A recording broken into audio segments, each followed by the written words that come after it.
forever greasy. I bust off slugs and make sales when niggas need me. Probably posted up in Queens somewhere, rocking the finest. My shit is golden pillagers, wish they could mind this. Been the livest, my rank starts with a minus.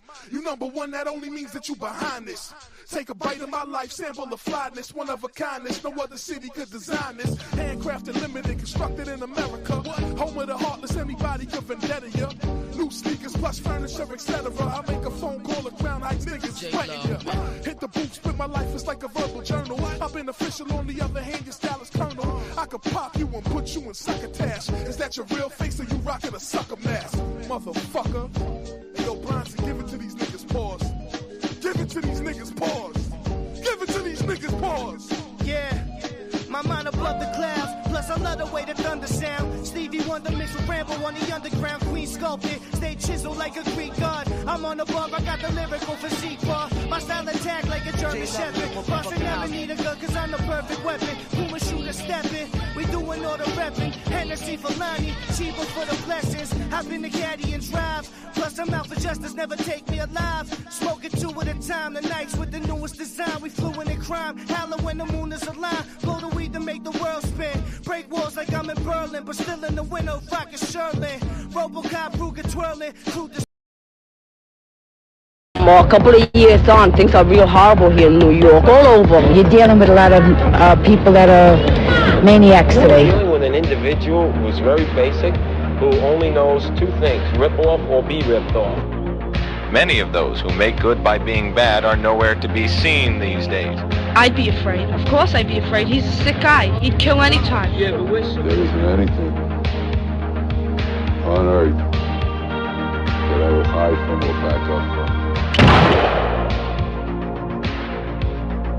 People seem not to understand the close relationship between organized crime and street crime. And certainly in dealing with street crime in his area or any other kind of crime, the uniform patrol. Presenzano, shot 4 times, his throat cut. Presenzano was allegedly connected.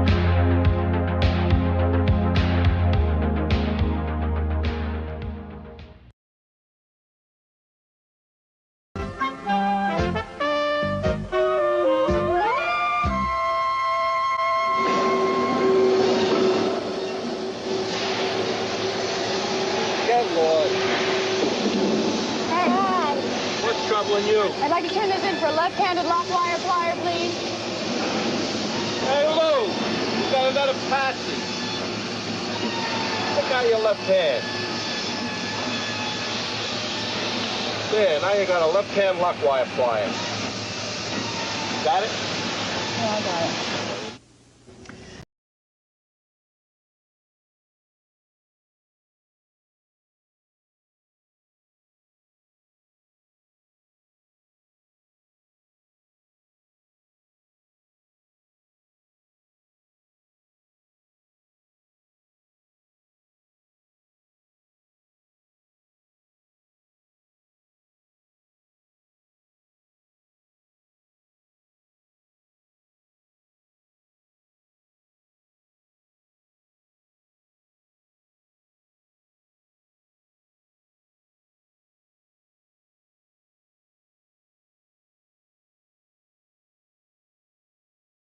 Oh wow! I just realized I was muted the whole time. Wow, Jesus Christ, guys! I'm sorry. So all those names that I put up, I was shouting you out. You guys get the point, right?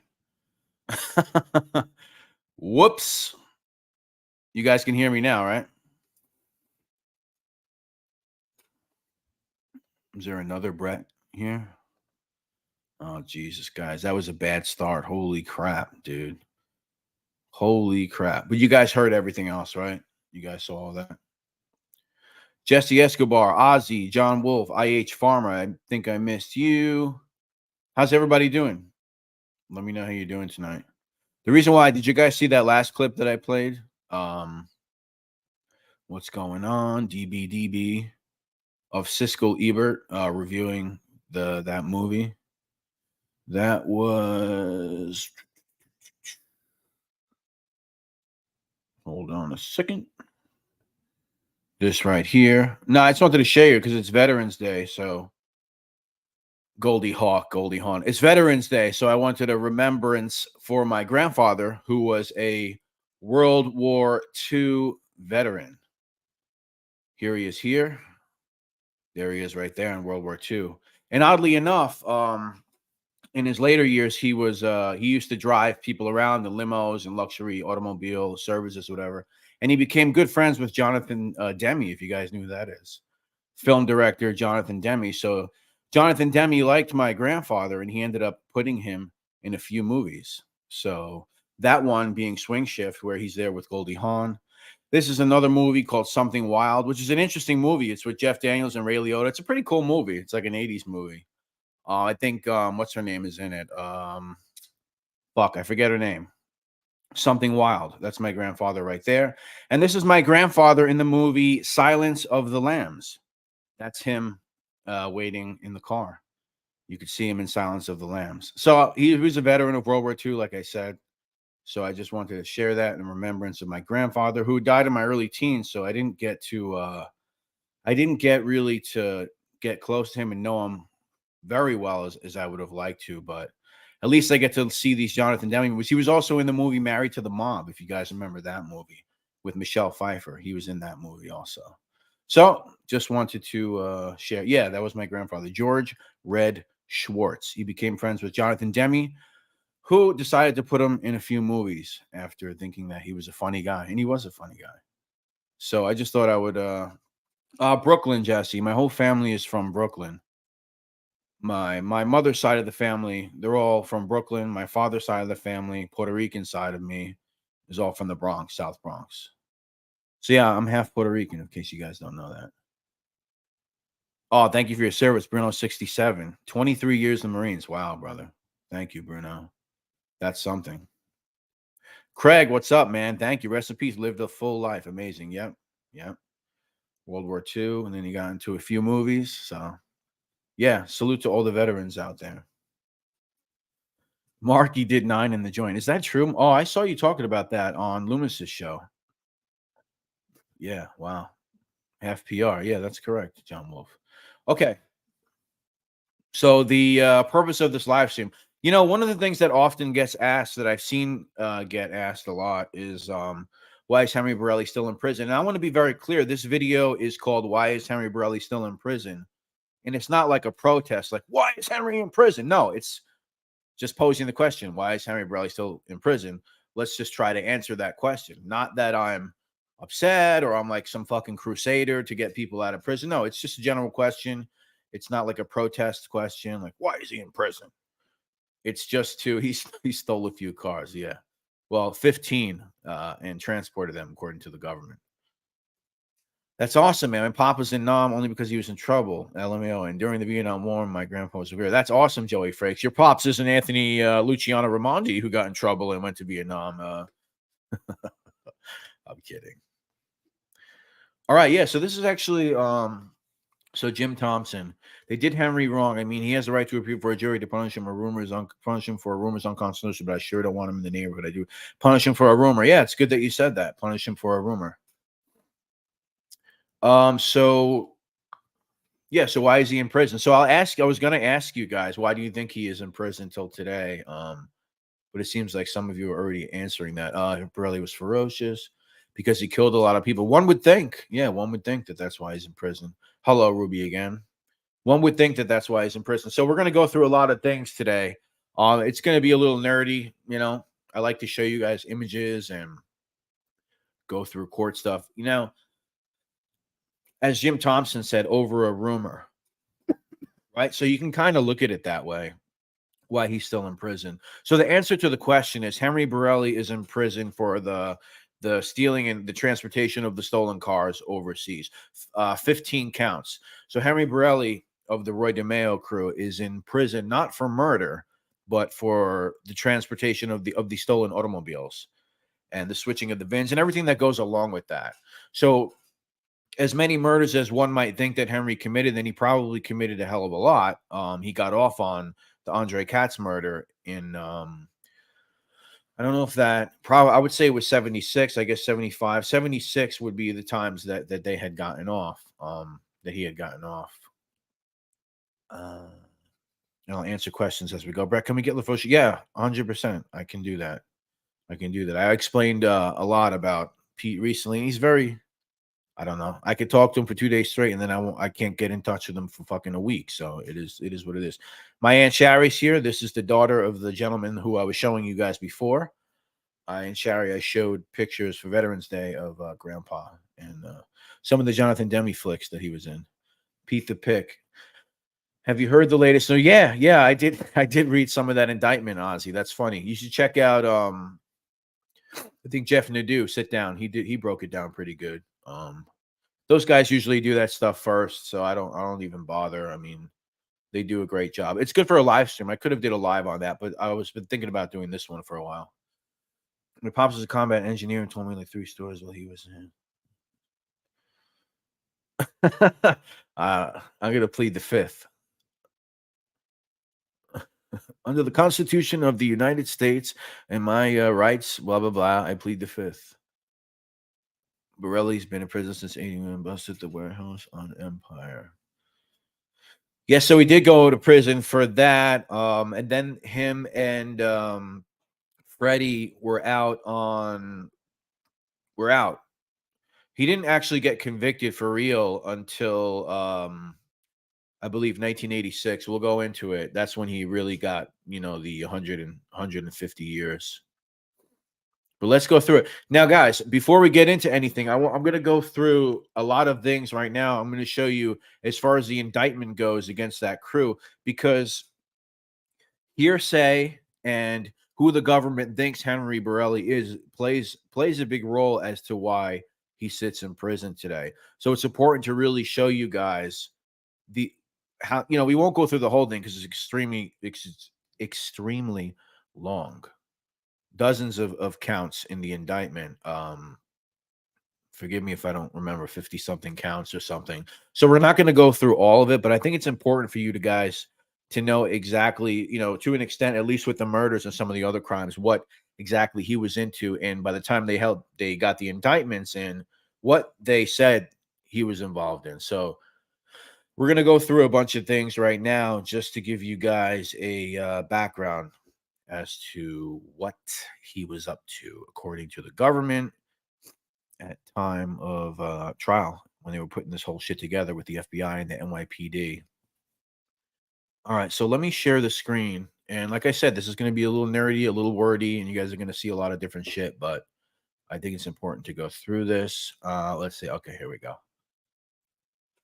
All right, guys. So you're looking at an outline of indictment charges, and everything that you see highlighted there is basically what Henry Borelli is the outline of the indictment charges. What, at least up until this point, what they're saying Henry Borelli's involved in. And you're going to see a lot of names there. Somebody mentioned Pete. You're going to see Pete's name a bunch over there.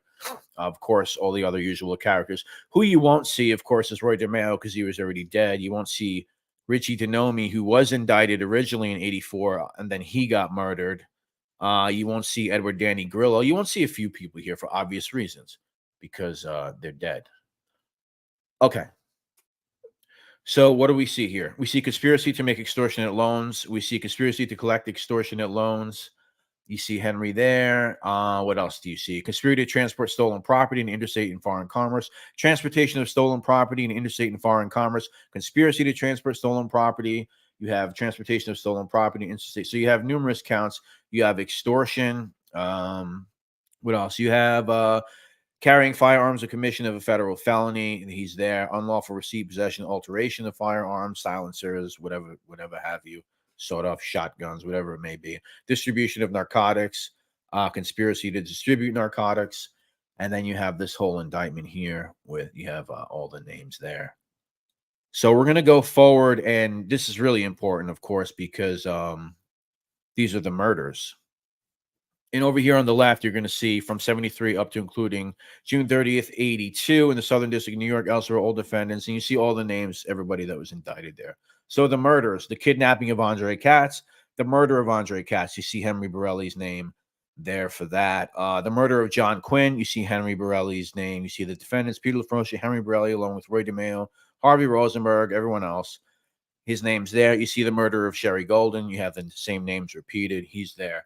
Then over here to the right, you have the murder of Peter Waring, which he allegedly committed with Paulie Pinto, Paul Dordal, along with Roy DeMeo and others. So that's another murder. Then you have the conspiracy to murder Fred Tadar. Then you have the actual murder of Fred Tadar. Henry's name appears there.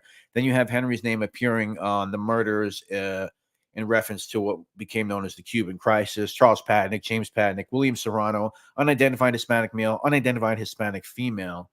You have him there. Then you have him for the murder, of course, of Chris Harvey Rosenberg, another man who is not indicted here, but most certainly would have been indicted.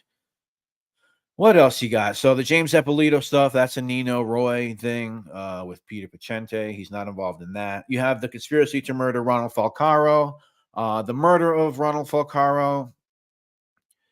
What else do you got? You got the murder of Khalid Dowd, the conspiracy, the actual murder. Then you have the conspiracy to kidnap and murder Patrick Penny. You have the actual murder of Patrick Penny. You have the murder of Charles Mangatori. You have the murder of conspiracy to murder Charles. So those are two separate charges once again. What else you have? You have the murder of Daniel Scudero. You have the conspiracy there. You have the conspiracy to murder Frank Amato. Then you have, so those are all the murders in which Henry's name appears. Then you have the briberies. Henry's there. Then you have all these acts of racketeering that I'm not going to keep going on, but I think that showing you guys all of that stuff was very important to kind of give you an outline of who the government believes Henry Borelli is, who they believe he was. Let me get up on the comments over here, see what's going on. Those firearm charges alone today are definitely equivalent to a life sentence. Yeah. Matthew Wells says, damn. Yeah, and it's a lot worse than that. It's much worse than that, Matthew Wells. Henry tried to rob John Roberts, then he murdered his fool. That's what John Roberts said. Yeah. Yeah. The bullshit RICO law. Rob D, what's up? What's up? What's up? What's up? Just one of those would have got you life. Yeah, yeah. And I'm not even saying that Henry was there for all those, but that's the profile. I mean, that's what they indicted the guy, all those guys for. And there was over 20-something people indicted with all different levels of, Red Raven, one of my all-time favorite subscribers. She's been with you from the beginning. Wow, when you see it all laid out like that, no wonder why he's still in prison. Yeah, and that's not even all of it. I kind of stopped at the murders. I mean, of course, you got other things beyond that, narcotics, trafficking, whatever it may be. Yeah, but when you really read this stuff, that's why I thought it was important to really read a lot of that out for you guys so you can kind of get a clear picture of what's going on. And once again, what did I read? 10 or 12? I mean, if you think it actually stops at that, it doesn't. I mean, within these files, there's other names of people that they would mention that were murdered, whether they did or not, but those are not actually a part of the indictments. Okay, so I'll fast forward a little bit as far as what happens to Henry ultimately. In March of 1986, he's going to get convicted. And as always, I like to show you guys like news articles just because it's a cool timepiece, for the era. So you can kind of see 6 convicted of running a car theft ring. You see Nino Gaggi's there. You see Pete LaFrosia, Ronald Ustiga, Ronald Tarakian, Edward Rendini, Henry Borelli, shipped stolen cars, acted as the ring's accountant, and was identified as the triggerman in the slaying of 2 suspected informants, guilty of murder and 16 counts of transporting stolen cars. So it's actually 15 counts. Sometimes these newspapers they'll add one or take one away for whatever reason. They'll get it wrong. But for the most part, a lot of these old news articles are pretty good. They're kind of just reporting what was going on at court in that time and what was really decided. But sometimes, like I said, they'll mess up a little bit. It's actually 15 counts. So that was in March of 1986. So you notice he's got the 15 counts, right? And then he's got the murders of Khalid Dowd and Ronald Falcaro, which if you believe everything that's told about that murder from Vito Arena and Broadway Freddy, who was there, this is a murder that occurred inside Broadway Freddy's garage. Some of you know that this is the murder that gives birth to the rumor of eating pizza and chopping bodies up. This is where Vito Arena gets that story and tells the court they killed Ronald Falcaro and Khalid Dowd in the garage. Falcaro tries to run. Vito Reno blocks the door with his huge, fat, obese body, so he can't get out. They kill him. And then according to Vito, he says, all right, go with Henry to go buy us some pizza and hot dogs. They come back and they're fucking cutting bodies up and wrapping them up. Truly horrible stuff when you really think about it.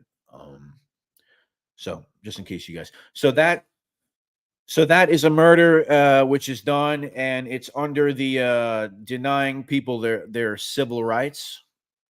What's good? Oh, Evank, what's going on, man? How are you? Story of Queens. That's what's up, man. That's what's up. So what's going to happen is who's going to get charged for the Khalid Dowd and the Ronald Falcar? Well, it's going to be Ronald Ustiga, this guy here.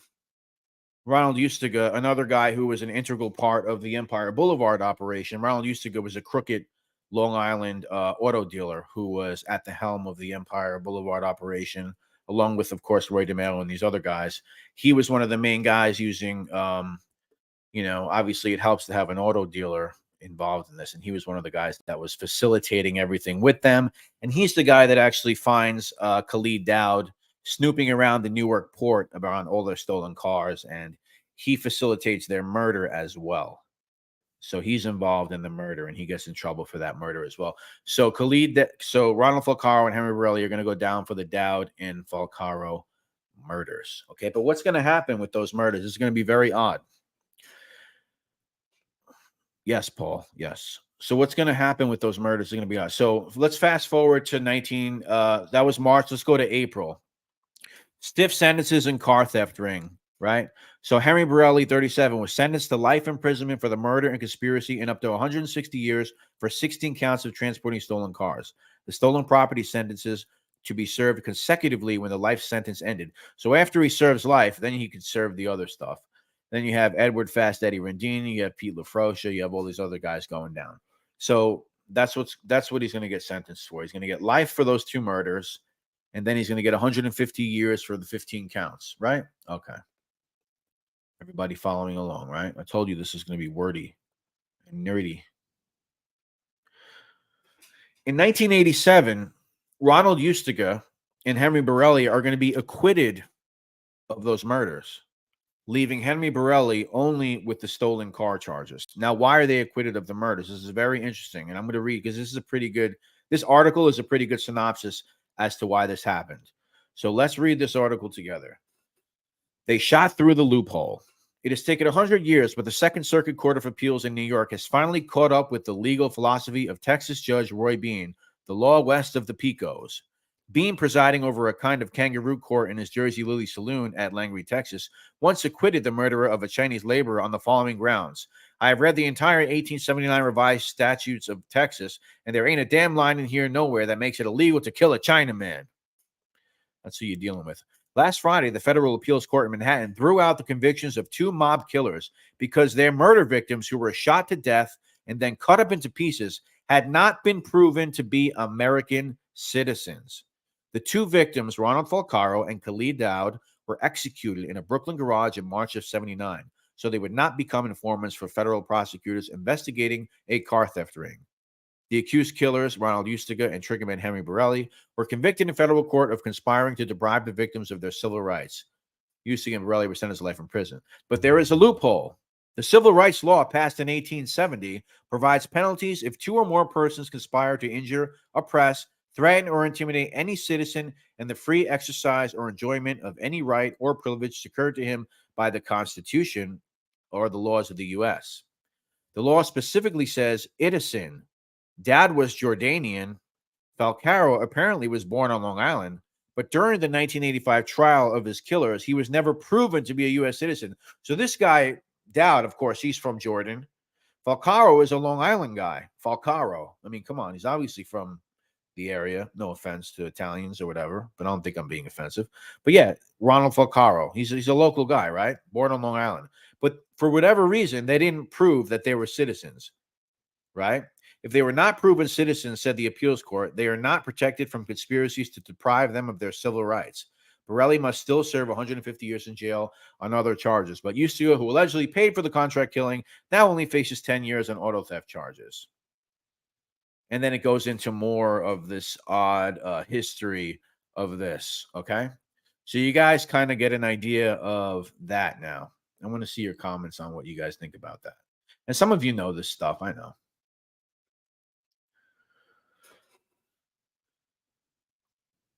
Paid. Did Henry get more time than Joey and Anthony? I mean, life is life. I mean, I don't know. What's up, Stacks? How are you? OG. Funny because now and for years it's been African American, Dominican, African gangs stealing cars from the same peers for the last 20 years. Oh, interesting. I didn't know that. Wow. Okay, so you guys get why that was reversed. However, that still leaves 150 years on the car things, right? And for those of you who don't know, after Henry Borelli was sentenced to prison, I didn't kill those men. I'm guilty only of being Italian. It's crazy that you can go to prison in this country for being Italian. Did you guys ever hear about that one? I must have missed that one. Sounds legit. 150. Yeah, 150 years in prison. Yeah. He's only got about 120 to go. I'm sure he'll. All right. I don't think this is funny. I'm just trying to go over it. And then after we go over this, we could talk about whatever you guys want. And we could, I can invite some people on too to chat. All right. So Henry, of course, has had a number of appeals over the years. We'll look at a couple of different ones. Let's look at one from 2017. Okay. Which is, we got to go back, which is the writ of coram nobis. What is the writ of coram nobis? The writ of coram nobis is a Latin term applied in common law to call the court's attention facts that would have changed the judgment but were outside the record and unknown to the court at the time of judgment. The writ of coram nobis is intended to correct the final judgment by the same court in which it was rendered by redressing a fundamental error, such as deprivation of right to counsel in violation of the Sixth Amendment. Okay. So what does that mean? That means, as you guys can see here, and I'll put this up here. There's a couple of interesting things here, actually. So this is from 2017. So you see up at the top, February 22nd, 2017.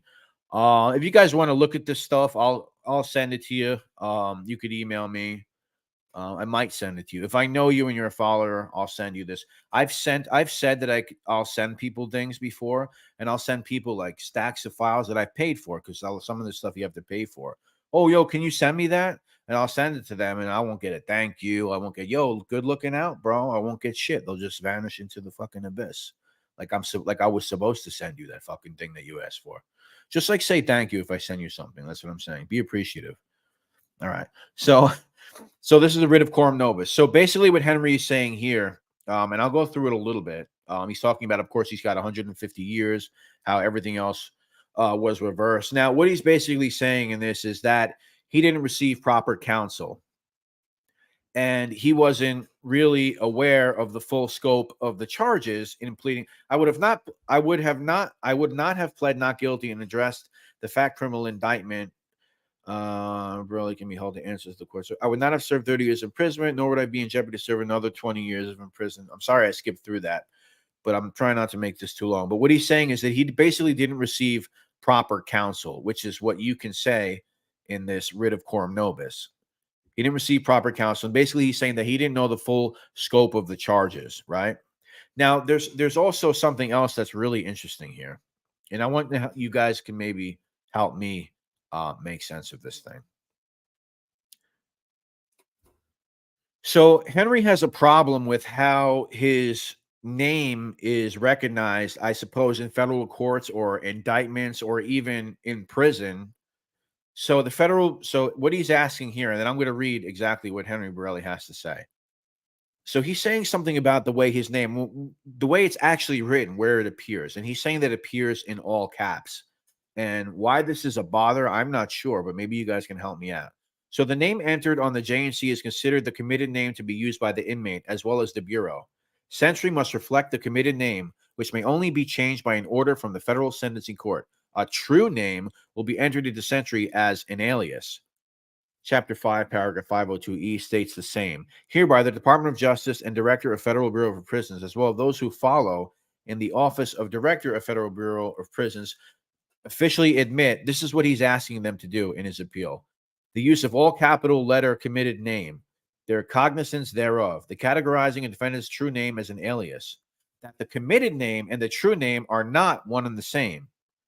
I don't know, this is like a semantics game he's playing. Please, if you guys can help me out. The Department of Justice deliberately does not utilize the true name in drafting federal criminal indictments. Okay, so he's saying in the indictments, his name is constantly appearing in all caps. The true name is not under the purview of Title 1, United States Code, Section 1. The true name is not within the purview of Title 18, United States Code. Okay. So he's going to go on again, and he's going to go on a weird tangent about his name. I'm going to read it to you. Prayer for relief. For the above stated reasons, Mr. Henry Borrelli requests this honorable court to correct the injustice, reverse the convictions, and expunge the record from the proceedings in criminal. All right. Now he's going to go into, all right, so I, Mr. Henry Borrelli, affirm in accord with my deeply held spiritual beliefs, being belief, yes or no, and under penalty of perjury, laws made pursuant. Okay. Constitutional States American Union, so I'm going to forward here. Okay, affirmation by Mr. Henry Joseph Borrelli. I, Mr. Henry Joseph Borrelli, affirm as a Christian man, I cannot swear. See Holy Bible, Epistle of James 5:12. Under penalty of perjury as established by all laws made pursuant to the Constitution for these United States of American Union. My true name is Mr. Henry Joseph Borrelli. I am not capital Henry Borrelli. I am not capital letters Henry Joseph Borrelli, nor any other capital letter assemblage of letters. I do not acquiesce to be identified by any all capital letter assemblage of letters, nor by any number, barcode, or what have you, other than my true name, which according to him is Mr. Henry Joseph Borrelli, not in all caps. I do not domicile nor reside in the United States as defined by Title 18, United States Code, Section 5, nor judicial districts, Title 28, United States Code, Sections 81 through 131. I am not a United States citizen. I do not domicile or reside nor acknowledge any state or state of, as initiated in the 1936 Amendatory Act to the Trading with the Enemy Act of 1933. I am not an enemy alien, but an American. I am an Italian American, Christian man, created by God, in the image of God, a living soul. See Genesis chapters 1 and 2. Born in Manhattan Island, New York Republic, on the 15th day of June in the year of our Lord, 1948, 10 days before President Harry S. Truman signed titles 18 and 28 United States Code into law, and 77 days before the effective date of September 1st, 1948 AD. At the time, I plead not guilty in criminal law number, okay? I was not aware of the true nature and cause of the charges. So once again, he's going into not being aware of the true nature of his charges, and he didn't get proper counsel in his mind. And then he's going on about his name constantly being written down in all capital letters. And then he goes on that very strange tangent right there. Okay, I want to see what you guys have to say because I'm having a little issue with this. In numbers, it sounds crazy, and more. Good point, Wolf. Crazy. Okay, Harvey Birdman. You think Henry is sans legally? Big Pin Fitness. How are you, man? I hope all is well with you, bro. Nice to see you. Hi, Brett and crew. Sorry I'm late. It's okay, Michelle. I'm happy that you're here. It's just legality. No way he's getting it years back on the peel. Okay. Red Raven, this is bizarre. Good. I'm happy you think it's bizarre because I know you're really into the story of this crew and all this stuff. So I knew that people like you would appreciate some of this bizarre stuff. He's desperate, trying anything with an appeal, and is right. He's trying to distance himself from the indictment. He's spending way too much time in the law library. Yeah, and in fact, in one of those things, he talks about that he's I think at the end of that, I might have skipped it. He talks about spending a lot of time in there. Turbo Sammy, my man, what's going on? I think he's trying to be a born-again priest. Yeah. I mean, it seems like all of them go that way at some point, which is fine. Whatever makes you happy, you know. But it can get to a weird level, I suppose. Henry was either mentally ill or hopped up on coke. That's a hypermaniac manifesto worthy of Kaczynski. Is it as good as this? I don't know. I don't know, Vinny Boombots. I'm not sure. Okay, what else is going on? So that was in 2017. Now we got to get to 2021, 2022, recent Hold on. I think I have something here. I have a Cash App from Allison S. Thank you, Allison. You're too nice. Thank you so much. I'm going to write it in the chat.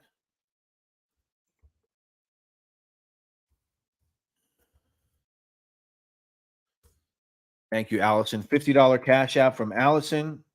Thank you so much. It's good to see the fat cat of yours in your Cash App. Thank you, Allison. Anyone that wants to support the channel, you could send a super thanks or a Cash App if you feel like it. It's not certainly not necessary. I'd be doing this anyway.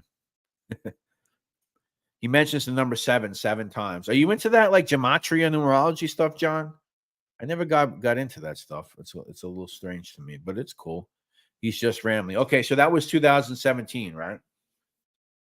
Now we got to get into the more recent ones, and these are going to kind of give you a real. Have you got any info on Tommy DeSimone? Anything outside of what's out there? I mean, I don't think so. I think that guy that runs that channel, Brazen Breeds, he did like a 2 or 3 part thing on Tommy DeSimone recently. He's good. He goes really deep. He really goes deep. He goes into like family genealogy and all that stuff. So I think, I don't really know the guy at all. I don't know him, but I figured I would plug him because he seems like a nice guy. Brazen Breeds is his YouTube channel, and I think he did like a 2 or 3 part. He's cool. He's professional. He stands in front of the camera. He goes to the locations. It's like a real like TV show style or something. But I go on the streets too. I've been out on the streets too. This whole story is fascinating. I was so excited to see your title today. Thank you for going in depth. Thank you. Thank you so much, Red Raven. We're going to get into it. So now take into consideration everything that I've told you before this appeal, who the government actually thinks Henry Borelli is. And if you look at those, the indictments that we went through early. So let's see. I got a couple of ones here. I kind of want to see which one I want to look at first, if you don't mind. Okay, so we have I'm going to show you what Henry says after, I believe this is after he gets denied his appeal, right? So he has like a letter here, and then we'll get into this, and we're going to read the rest of what's here on another sheet that I have here. So let me just Appellant Henry J. Borelli, pro se, does hereby serve as notice of appeal from the decision. And by the way, this is from 2021, District of New York, which denied Borelli's motion for compassionate release. On appeal, Borelli will establish that the district court abused its discretion when its decision to deny. This is a compassionate release appeal. Just so you guys know, 1935. We'll go over that. Serious mistakes in weighing relevant factors. Further, the district court's decision relies significantly on factors held to be improper by his Second Circuit Court of Appeals and United States versus Brooker. So he's basically challenging them as to why he was denied the compassionate release, and then respectively submitted. You see Henry's signature there, Mr. Henry Borelli, FCI Gilmer. All right. So then they're reminding everybody, of course, what he did. And some of this language, you're going to see some language from Judge Duffy, which is going to be very important here, and we'll get to it. Defendant was convicted following a nearly 6-month jury trial of 15 counts of transporting stolen property in interstate commerce. 1 count of conspiracy to deprive citizens of their civil rights in connection with 2 murders. The charges arose from a conspiracy by Borelli and his accomplices, a malevolent group of defendants, in the accomplishment of whose violent conspiracies no one was suffered to stand in the way. And it's funny, Pete told me recently, or he might have said it in one of the questions, Pete LaFrosia, that when they were in the court, Duffy told them that they were the worst bunch of ghouls that he's ever seen in his life. That's how he said it. I think that the worst bunch of ghouls that he has ever seen. He might not have been far off. The stolen car operation reaches its zenith in the mid-70s when defendant and others were wholesale shipping renumbered cars to Kuwait.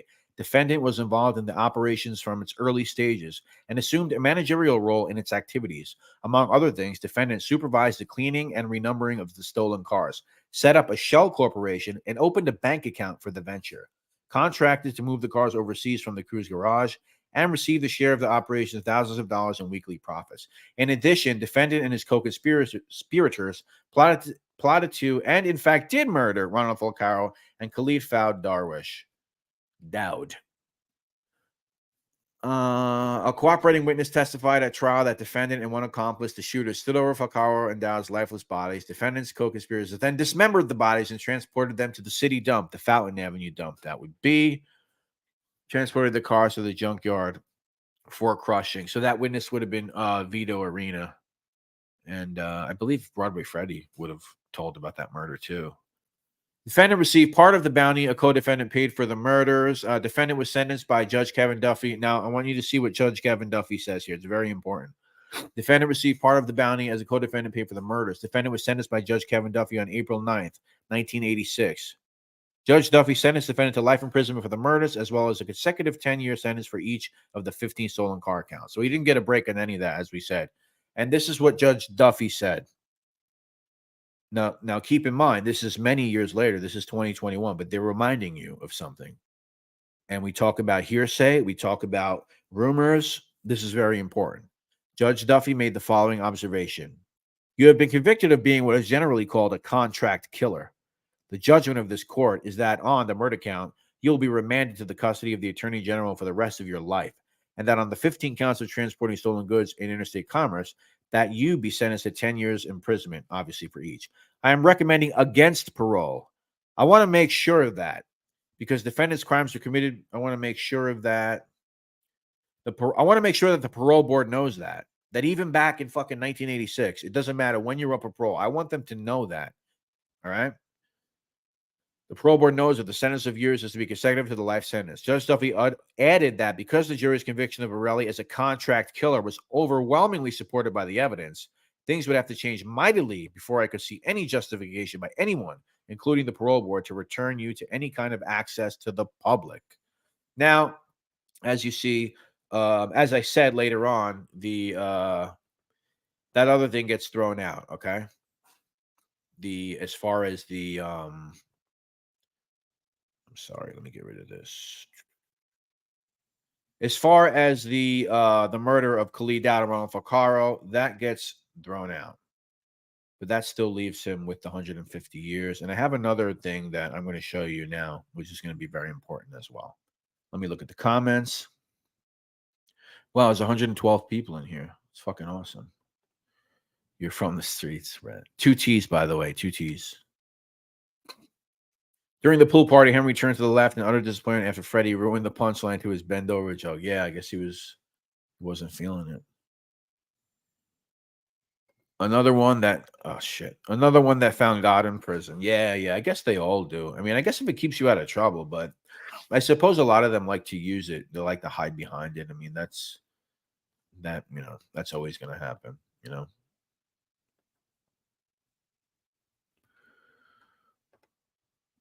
Okay.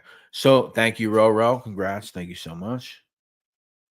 Eric Basora, what's going on, bro? Respect to you too. Thank you so much. All right. So what is this? So we're going to look at one more thing, guys. All right.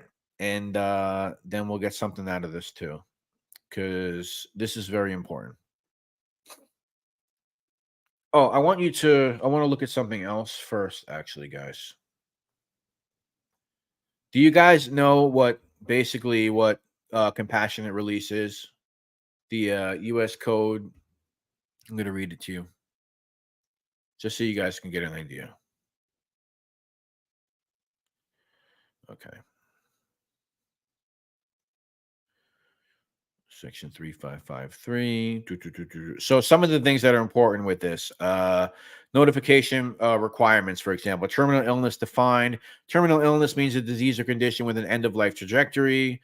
The Bureau of Prisons shall subject to any applicable confidentiality requirements. In the case of defendant diagnosed with terminal illness, so terminal illness, then you have other things in the like if a prison can't really take care of you, then they'll let you out. The number of prisoners granted and denied sentence reductions categorized by the criteria relied on as the grounds of reduction in sentence. Because this is what Henry's trying to get out on, which a lot of guys have got on, which is a compassionate release, meaning that you spend a lot of time in prison, you're very ill, you might not be long for this world, so can you please do me a favor and let me out? I brought this up to another month. Desecration of corpse in most states carrying this to 5 days of count. So if applied, it adds up to something. That's interesting, yeah.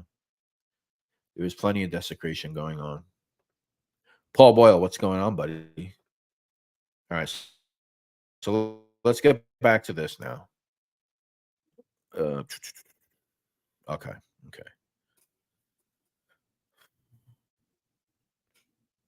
Upon due consideration, this is from later on in October. So Henry challenges them. He's saying, you guys are abusing this code. I should be getting out. He challenges them. So months later, on October 12th of 2022, actually over a year later, because that original one was from, as you can see up here, of June of 2021, which is what you saw in the other documents there. Borelli was convicted by a jury. Once again, we're going over this count of conspiracy to deprive citizens of their civil rights in connection with 2 murders in violation. He sentenced to them to that. So the court reversed the conviction because the government failed to prove beyond a reasonable doubt that the murder victims were United States citizens, as required to sustain a conviction under the statute, leaving Borelli with a 150-year sentence. Okay? So this is what Borelli's arguing as far as compassionate release. All right? In January 2021, Borelli, proceeding pro se, moved for compassionate release under 18 U.S.C. 3582, arguing that his age, diabetes, chronic heart disease, cataracts, and vulnerability to COVID-19 constituted extraordinary and compelling reasons. The district court denied the motion, reasoning that Borelli's medical condition did not rise to the level of extraordinary and compelling, and in any event that the 18 U.S.C. 3453 factors disfavored granting the motion. We reviewed the denial of the motion for compassionate release for the abuse of discretion. He's saying they're abusing it. So courts are saying district court abuses its discretion if it bases its ruling on an erroneous view of the law or on a clearly erroneous assessment of the evidence, or renders a decision that cannot be located within the range of permissible decisions. In general, federal courts may not modify a term of imprisonment once it has been imposed, but the rule of finality is subject to a few narrow exceptions. In one such exception, as it says here, but applies only to persons whose offenses occurred on or after November 1987. So Henry's crimes occurred before that, as you can see here. Borelli was indicted in 84 for conduct occurring before then. Then he was convicted in 86. Borelli is thus ineligible for compassionate release for offenses he committed before 1987. Okay. So the courts are saying we did not abuse it. We're following the rules, this and that. Okay. So this is where it gets really interesting. The district court properly considered vacated 18 U.S.C. 241 conviction. Okay. Finding by a preponderance of the evidence that he plotted to and in fact did murder 2 individuals, and agreeing with the sentence that the jury's conviction of Borelli as a contract killer was overwhelmingly supported by the evidence. So they're going back to Judge Kevin Duffy once again. All right. They're going back to what Duffy says. You're a contract killer. Because when you were convicted originally of killing Dowd and Falcaro, it was said that you received money for that murder. Whether that's true or not, who knows? I kind of don't think that's true, to be honest with you, because I think that they were just killing people, to further their organization, because he was one of the integral members of the Empire Boulevard operation that had to kill whoever they wanted to kill. So it's not like Roy goes up to Henry, I got 10 G's if you help me kill Khalid Dowd or Ronald Falcaro. So I don't know about that, about this whole contract killer thing. However, over 30 years later, the words of Kevin Duffy are still reverberating in these things here. And you also have to keep in mind the indictment and everything that they thought Henry Borelli did. Also, you have to keep that in mind. Why do you have to keep that in mind and keep this in mind, right? Because of this.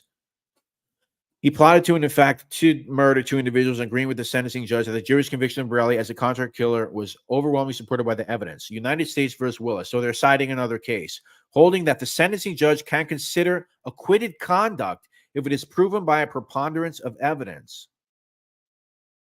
So even though he's acquitted, they can consider that even if it was the jury's conviction of Borelli as a contract killer was overwhelmingly supported by the evidence. They can consider that as evidence that he's a contract killer, even though he's acquitted, if it's overwhelmingly supported by the evidence.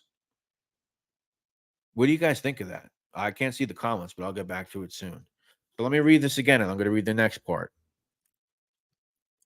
Finding by a preponderance of evidence that he plotted to and in fact did murder 2 individuals, and agreeing with the sentencing judge that the jury's conviction of Borelli as a contract killer was overwhelmingly supported by the evidence, regardless of whether he was acquitted, right?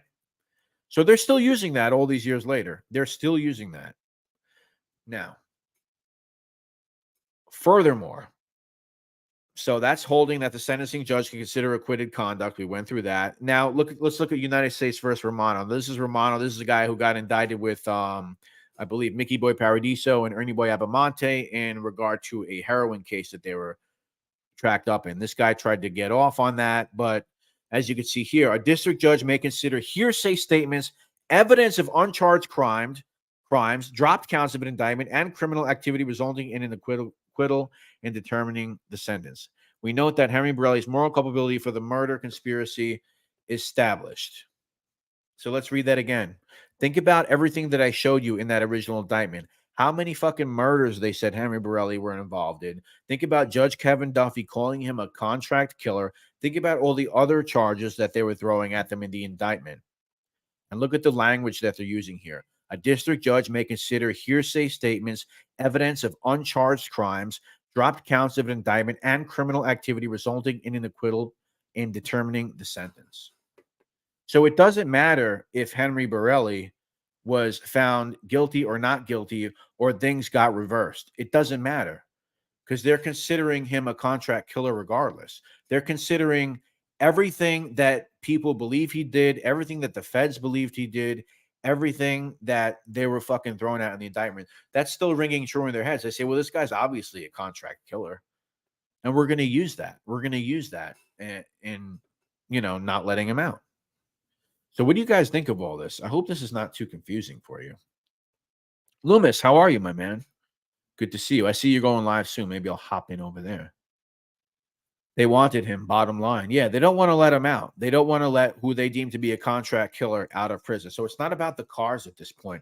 Even though under the eyes of the law, he still got 150 years. So in the end, it's one of those weird things, right? But they're considering everything else. Bro, I think they made an example of him in a sense. Why get technical about murders when they already had him pinned for a life sentence? Yeah. And, as far as Henry's concerned, as I said before, as far as Henry goes, let me get rid of that comment. I didn't kill those men. I am guilty only of being Italian. Whoa. What do you guys think about that? I'm sorry. I'm not trying to make fun, because this is serious stuff, because it can affect not only Henry, but a lot of people. Not confusing at all. Thank you, Roro. Thank you, Roro. Because sometimes when I read this stuff, it's like, I got to be careful. I'm not reading the same thing twice. It gets a little wordy. I hope that I'm not like boring people. Brett the Hitman Spot. Thank you, man. Did I just see Vinny Boombots? Thank you, buddy. Thank you so much for the 20. 10 per T and Brett. Thank you, bro. I appreciate that. Thank you so much. Always appreciate that, bro. Thank you. Yeah, 2 T's and Brett. B-R-E-T-T. Gomeste says, let him out. They had no problem letting out the Palm Sunday killer. Yeah, Christopher Thomas killed 10 people in the Palm Sunday massacre, which happened in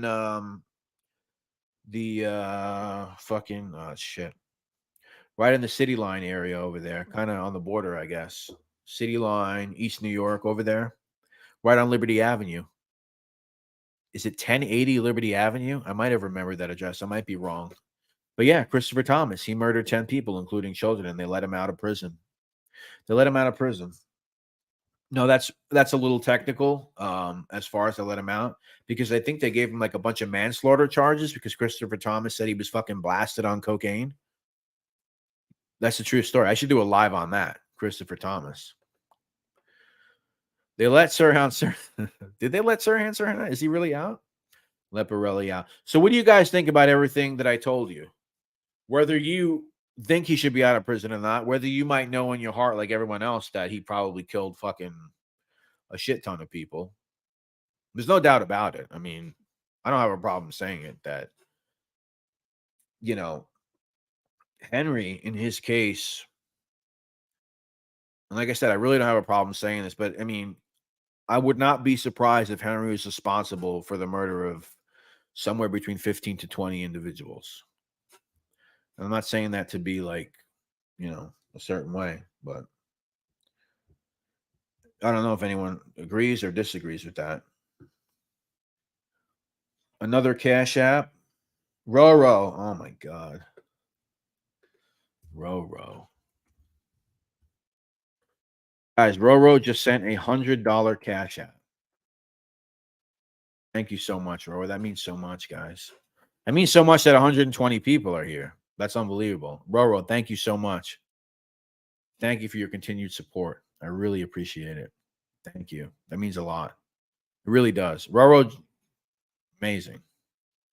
Thank you, Roro. How old is he now? He's in his 70s.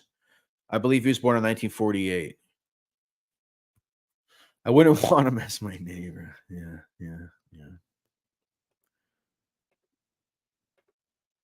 Eddie Sutton. Hey, what's going on, Eddie? How are you? Wow, the great Eddie Sutton, head singer of the band Leeway. Vinny Boombots. You know who Leeway is, don't you? I'm pretty sure that's the same Eddie Sutton. Thank you so much for joining, Eddie. Really cool to have you here, buddy. Thank you. The legend himself, Eddie Sutton. Eddie is still here. Awesome, Eddie. Thank you so much for being here, bro. You're the man, dude. Hopefully we can talk again. I know we had that one thing with Manny Grossman. It would be cool if we can get together again and do something. Eddie Sutton. If a guy like Luciano Romani can walk free, why not Borelli? No, that's really Eddie Sutton, Vinny Boombots. That's really from Leeway. That is really him. Henry wasn't as bad as others in Roy's crew. He should get parole. Yeah, I mean, even if he was or he isn't as bad, it's crazy because he's not in jail for murder. He's in jail for the transportation of the stolen cars. So would somebody else that's not Henry Borelli get compassionate release? Probably. But you got to understand, once again, hearsay, he's a contract killer. Judge Kevin Duffy's words from 1986. It's my understanding that you are a contract killer. That's what you are, Henry. You're a contract killer. So that's still reverberating all these years out. They said, no fucking way. I don't care what it is. We're going to use hearsay. We're going to use everything the feds said, even though they're not saying that there. You gotta imagine that Kevin Duffy saw those indictments. That's why he said that they were the biggest bunch of ghouls that he's ever seen in his life in court. You got to believe he saw those indictments that I showed you guys before. If you guys want those indictments, you can just look at the FBI files of Roy DeMeo. It's three sections long, and the indictments are within that. Oh, wow. IH Farmer, thanks for hanging out, buddy. Yeah, Eddie. That book didn't help. Yeah, I'm sure Murder Machine didn't help, but this was before. This was a good 6 years before Murder Machine comes out. Murder Machine comes out in 92. Of course, bro. Of course.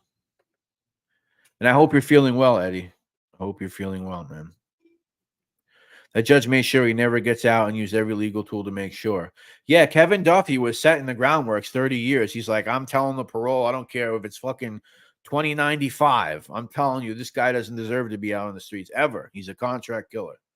He did more time in MacArthur than my friends wasn't got for killing her. Yeah, that's wild. That's what you see sometimes. You see like I don't want to say, but you see all types of crazy things, like when people are word people, when like a man are words a woman, and you see like how little time some of these get. I'm not saying murder or whatever is better or worse, but you see a lot of crazy sentencing going on, and sometimes you shake your head. Let him out with a condition. He has to give interviews. Yeah, you have to help the children. You got it. That's the condition. There you go, Matthew Wells. Henry Borelli gets to get out if he comes on YouTube and he says, I'm here to help the children. I'm sure Eddie did meet some crazies. Yeah. Jared Sedaris, man, the way some of y'all talk, it's like you admire these people. This subject is fascinating, but some of it's like these guys are y'all's heroes. I suppose, Jared. Yeah, I think there is. I don't know if anyone here is doing it. I haven't seen it. I'm trying not to come off that way. I hope that I'm not coming off that way. I'm just trying to read through this stuff and, you know, do I think Henry should get out based on, and to further what you're saying, Jared? Do I think this guy should get out? First of all, of course, he's not my hero, but I think there's a case for it for sure. The other guys, Anthony Center, 8 murders, Joey Testa, 9 murders. Do those guys deserve to get out? I can't honestly sit here and say they deserve to get out. Of course not. Nope. If you go to the Bureau of Prisons website, well, that's a mind game. Francesco. I wanted to say Chesco. Francesco. Is there any truth to Anthony Center getting out next year? According to the Bureau of Prisons, the website, the inmate lookup over there, it says that he has a release date of, I believe, June of next year. I don't know how that's possible, but if somebody can explain that one to you, because I went on the Pacer website to see if there was any federal stuff, any new appeal wins or anything. I don't know, but that could be another case of compassionate release. I have no idea. Get Eddie on the toe about New York City hardcore scene, CBGBs. Yeah, that's definitely something that would be awesome for sure. I think Eddie's got some Daniel Rakowitz intel too, who was the crazy guy by Tompkins Square that was like, I don't know if he was a cannibal or he was serving dead bodies, serving people's meat to homeless people. I don't know. Something fucking crazy like that. Yeah. Yeah. Of course, the Rizzuto crime family. You guys they're crazy in Canada. I mean, they're still killing people up there. They're doing hits in fucking broad daylight over there. I focus on New York City, but of course, I watch a lot of that content to educate myself, but I would never cover it. Nothing against Canada. It's just not what I do. The only Vito that matters around here is Vito Arena. Who's the other Vito? Is there another Vito? That's funny. Oh, Bad Brains, right? Uh-huh. He was just recently moved to prison in Pennsylvania, too. Yeah, I can't believe that he's going to get out. And I went to see Testa on the Bureau of Prisons, and he has no release date. That's life. He just has life. So we'll see. We'll see if he gets out. Will somebody like him come on here and talk? I don't know. It's certainly possible that he could come up. I don't know. You never know. You never know. I think for someone like him to talk, it would probably take a lot of money. You know, it would take like a guy like Patrick Bet David, Valuetainment. Patrick Bet David, Valuetainment. You know, this guy. To interview him, to probably give him a fat fucking paycheck, like $50,000, $100,000, something crazy like that. And maybe he'll do it. Maybe he'll do it, or maybe he's just, gangster to the very end.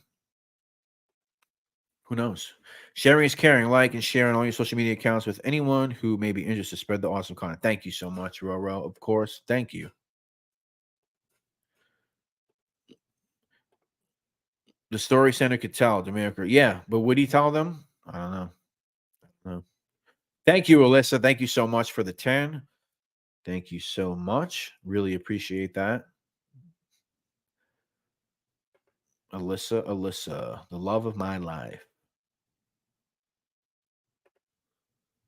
What would he say, though, honestly? They've all maintained their innocence and they have no immunity. I don't know what he would say. I really have no idea. I don't know. What could somebody like that say? You know, somebody like Henry, he can't, even if he did get out, he's never going to talk because he can't talk because he didn't get convicted of any of those murders. I can't say. I mean, that's not true. We can't talk because I have a guy that was indicted with them on my channel sometimes that was not convicted of murders. They said he did. So of course Henry could talk, but he's not going to. I could never see that happening. Jared Sedaris, just the fact that he was present while his friend stuck a human head in the box crusher and he continued to associate with it is totally messed up. Yeah, I suppose you're referring to the Andre Katz. And Andre Katz, in that case, him and Testa actually were the ones that went to trial for that. And they got off on that. Yeah, crazy stuff. Santi would have to be careful. He tells the wrong story and goes back inside for an unsolved murder. Of course. Of course. Yeah. You know, you're a sick fuck, Benny Boombots. Fucking sicko. And Shari's still hanging out.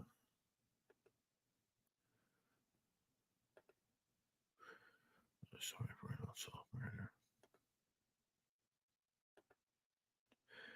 Yeah, so he can never talk about any of that stuff. I mean, I suppose if they get out, they can talk about what they were charged with, right? What they were convicted of. But as soon as they do start talking about it, it's like, I mean, you look like a fucking monster, you know? I mean, Sammy gets away with it, right? Why do you guys think Sammy gets away with it? Is it because he didn't actually kill 19 people? Is it because only he was, they say that he only committed one? That was one of the early ones. Is it because he didn't actually like pull the trigger on those? Do you think that makes him like, does he appear like less evil because of that? Do you think? Because it's not like you could say with Sammy, like, oh, but there's got to be some he did. There's got to be some he did. No, I mean, I'm pretty sure it's all out there. With this, with a guy like a Center or a Testa, when you have Center going away for 8 murders, Testa for 9, do you think that's the only amount of people they murdered? In my opinion, they murdered 8 more people when they went to gas pipe alone. But that's just evidence and stories and stuff that I've research that I put together that makes me say that you know, upon Roy's murder, when they went with gas pipe, in my opinion, guys, I think that they were involved with at least 7 to 9 more murders post Roy DeMeo for Anthony Gaspipe Casso. So how many murders do you think these guys did? I don't know. I don't know. It's unbelievable, though. It's really wild stuff, man.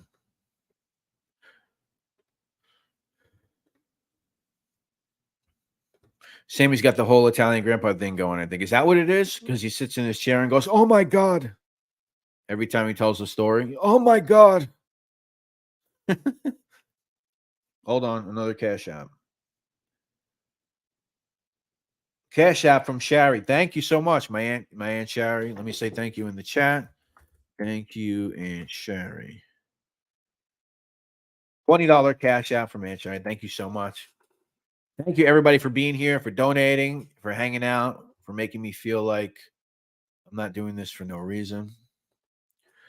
I watched a video about this guy named Albert Fish. Talk about a sick fuck. Yeah, Albert Fish was a sick fuck. That's another guy where I don't think they truly know how many people Albert Fish murdered. I read a book many years ago on Albert Fish, and I'm pretty sure, correct me if I'm wrong, Matthew Wells, but they don't really know how many people he murdered. I don't think they really can really nail it down as to how many people. They think that he was a sexual sadist with men and women, I believe. I don't think he cared. And of course, he was a cannibal. And he famously abducted a young girl by the name of Grace Budd, who her trusting parents let him take her out for the day. And, oh, yeah, this old nice man. Yeah, you can take my daughter, Grace. So he takes Grace Budd up to a cottage upstate. And basically, he murders Grace Budd, dismembers her body, cooks her body in an oven, and he writes a letter to Grace Budd's parents, detailing everything that he did to their daughter and talking about how good she tasted, essentially. And I'm sorry, this is very very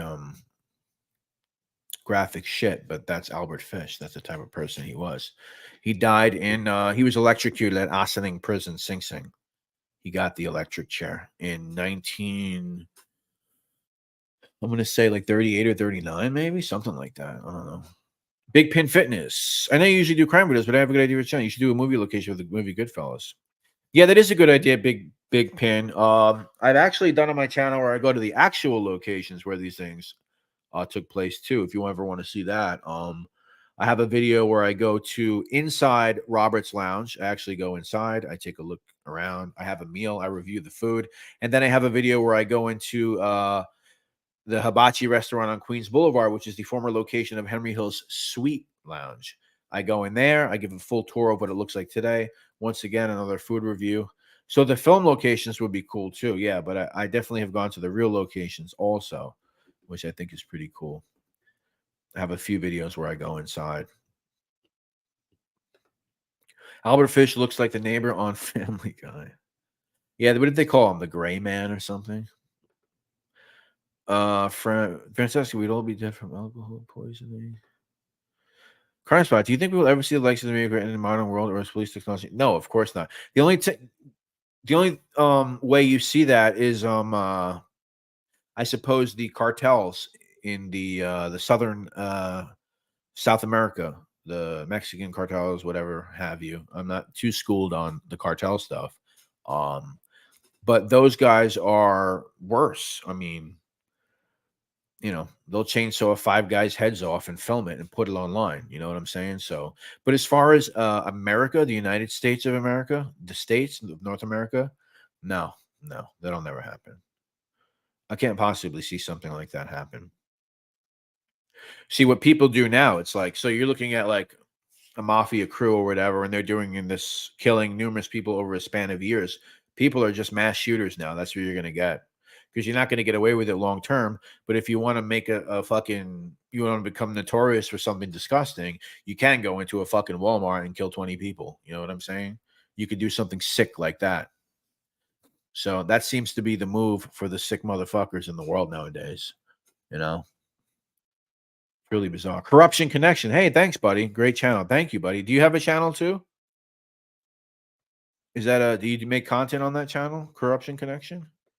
I'm gonna check right now. Corruption Connection. Let's see. Corruption Connection. Oh, you do. So you have one upload up from 7 days ago. Oh, awesome, man. Welcome to the realm where history and crime coverage truly meet. Very cool, man. Hey, Roro, can you go to Corruption Connections YouTube channel and put his link in the chat, and then maybe some people could follow you from here. No pressure, bro. That doesn't mean you have to actually pressure. Yeah, pressure. Put his link so people as a sub to his channel, then he has to make content.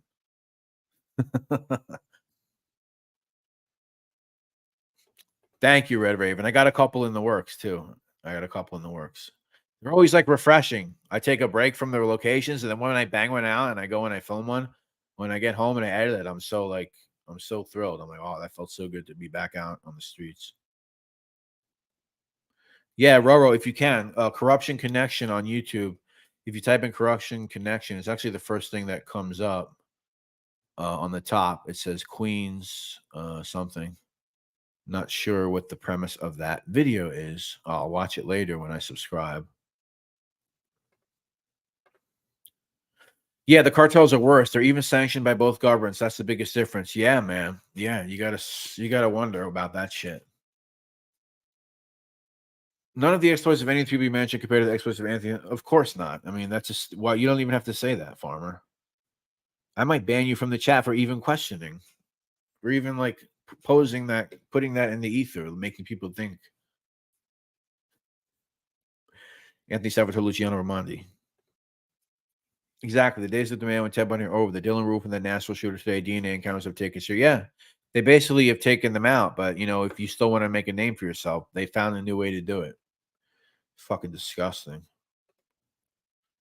Many people still confuse Henry for Anthony Center. Anthony got blamed for stuff Henry did.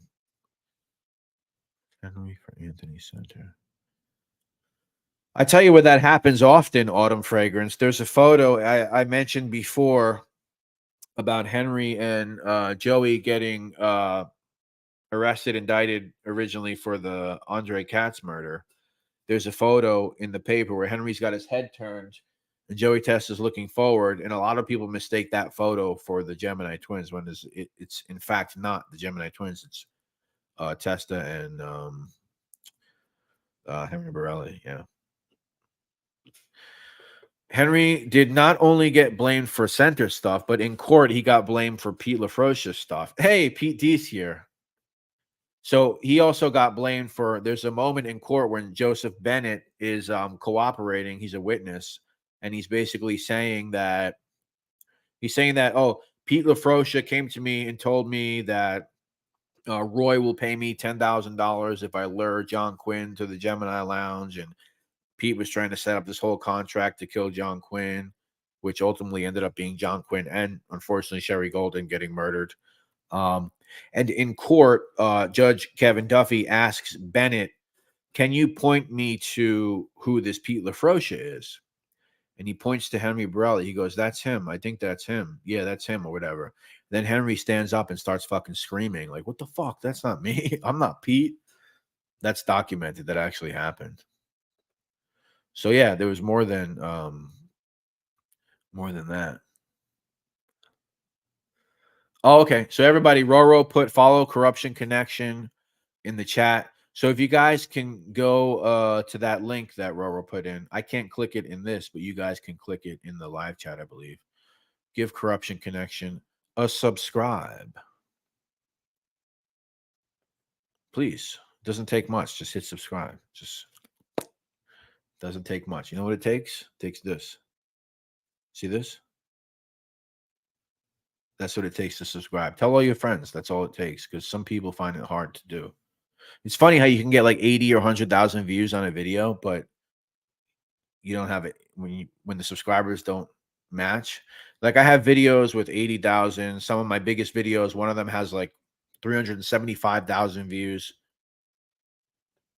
But when you look at the subs, it's just not. Like people find it hard to do. Like just do that. It's easy. Just do that. Just subscribe. It's not that hard.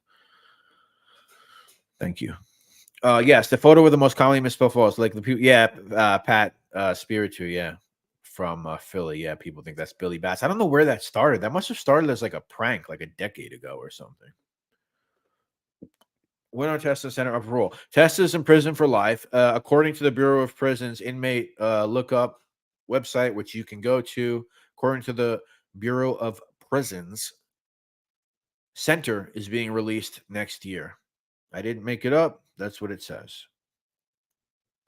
Eddie Sutton said something else. The cartels aren't interested in being in the shadows. They want you to fear them. Yeah, it seems as such. That's what happens when they decapitate 20 people and they dump them on the side of the highway. They're like, oh, here we are. Pretty nuts. It's the same one that was always there. Imagine seeing the tenant and walking through it each day knowing what took place there. Yeah, right now, of course, it's a church, and then they have an office where the actual apartment is. And then next door, there's like some kind of music school or some shit. I don't know. I'm pretty sure that's totally on Wiki. That was legit. Yeah, yeah. Is that Mafia Wiki still around? Wasn't like people putting a lot of fake stuff on the Mafia Wiki too? Wasn't that happening for a while? That's pretty funny. That's right. Hit the like. That's another thing, guys. Very easy. Stupid things like that help people like me. Believe me. Is Loomis live now? Can someone, Roro, do you know that? Yeah, there was a tenant that was interviewed on the news. Yep. You probably covered already. I'm late today, but I read the feds arrested some Gambinos. Yeah, they arrested 10 guys. 10 Gambinos. Yep. No, I didn't cover it, actually. I should have prepared. I could have had the indictment and we could have went over it. But a couple other channels covered it already. And they do good. Like Jeff Nadeau, sit down. He already covered it. So if you guys want to go over there and check that out, he covered it. He did like a half hour on it.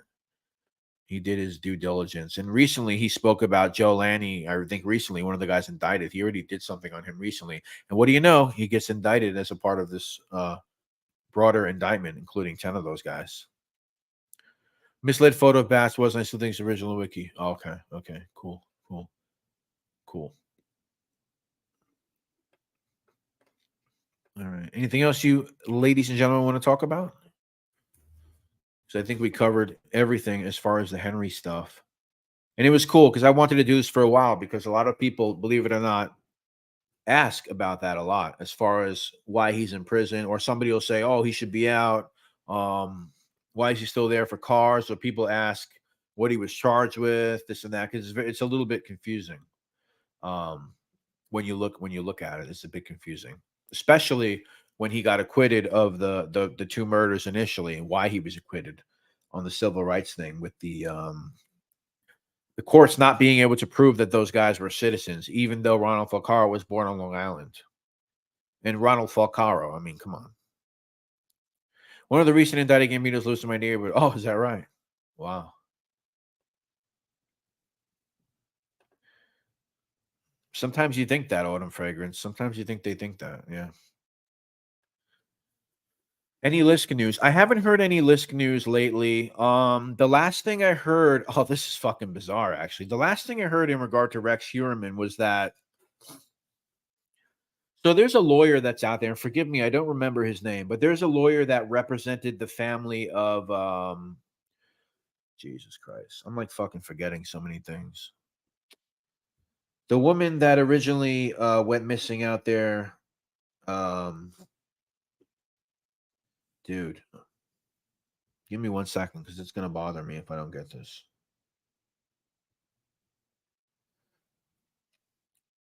Come on, dude. Somebody help me. 1 second. I'm going to get it. Oh, Shannon Gilbert. Durf. So Shannon Gilbert, right? Okay. So there has been a lawyer, and I forget his name. You guys might have seen him before. That's been representing that family for a very long time. And I don't know if you guys know the story with Shannon Gilbert. Here she is right there, Shannon Gilbert. So she's the one that initially went missing and was found dead there in Oak Beach. Her remains were discovered December 2010. And then that's how they found everybody else over there. Now, that is not to say that she's a Rex Heuermann victim, because it hasn't been proven that she was. However, there is a lawyer that's been representing that family for a very long time who contends that Rex Heuermann, was involved in her death. And I don't know if you guys know more about Shannon Gilbert, is that after she went disappearing, her mother was on the news a lot, and her sister was also prominently on the news. Sadly enough, her sister ended up murdering her mother. You guys can look at that story. Shannon Gilbert, one of the woman that set off this whole discovery of bodies, and they released the police audio. The police released the phone call audio from the night she disappeared. And later on, as I said, her sister, was on the news with the mom and everything, ended up having some kind of mental breakdown and killed the mother. Very bizarre story. But what I meant to say is, here's Eddie Sutton. A witness came forward who met Rex in an ad to go to his house for a swinger party, and she claims a woman named Vergara is another victim. Yeah, so Vergara was known as Fire Island Jane Doe, who they have identified as Vergara. Okay. Now, the reason why I mentioned Shannon Gilbert's family lawyer is that he was the guy that was, I believe, at the press conference, who is still kind of a guy who's going hard with this case. And he was kind of talking about all this new information that Eddie Sutton is talking about in reference to Rex Heuermann being into swinger parties. I think there's even some references in that press conference when I was listening to it, things that alluded to him actually being bisexual and partaking in sexual activity with men as well as women, and possibly being a swinger. Yeah, pretty crazy. Oh, are my cats running around back here? Yeah. So that's the new Rex stuff that I remember. Something about him being involved in swinging, and I think Karen Vergata is her name, and they're trying to connect him to the Fire Island Jane Doe, who is now known as Karen Vergata. Another body was found in Sacramento State Park. They're trying to link it to list. Is that right? Jesus Christ. Yeah. Hey, book club. How are you, buddy? Yeah, supposedly the wife was present. Yeah, so she might have been a freak that was involved with the swinger parties also. With Rex Heuermann. Ireland was crazy legs found years later in toasted in parts of Gilgo Beach, where the body was stored. I don't know. I have no idea. There's a lot to be known about this. He's into feet. It may be Rex wrong. Yeah. But he seems to be guilty. But the thing I don't like, because I'm like a stickler for like kind of like people getting I don't know, like legal stuff, like legal terminology. Like when they talk about Rex Heuermann on the news a lot, like they say serial killer Rex Heuermann, Long Island serial killer Rex Heuermann. I mean, he hasn't been convicted of anything. They don't even say suspected at this point. I swear, I watch it all the time. Long Island serial killer Rex Heuermann. He hasn't been convicted of anything. So hearsay, which is one of the main themes of this upload, hearsay, right? Pretty amateur, like stuff like that kind of pisses me off. When major news agencies, you know, they don't even have the nerve to say suspected killer Rex Heuermann. No, serial killer Rex Heuermann. I mean, he probably did it, but whatever. Apparently, Rex had an equal opportunity scaring. They may have other than the Asian male. Oh, really? Is there? Yeah, because there was an Asian male dressed in, I believe he had female clothing. So they say he might have been like a trans or a cross-dresser prostitute who was the Asian male. Yeah, who is still a John Doe as well. They don't know who that person is. They don't have a name for him. They just have that sketch. It would be interesting if we can get a picture of him like Karen Vergata we got recently. It would be interesting to get some of that. Rex is a madman.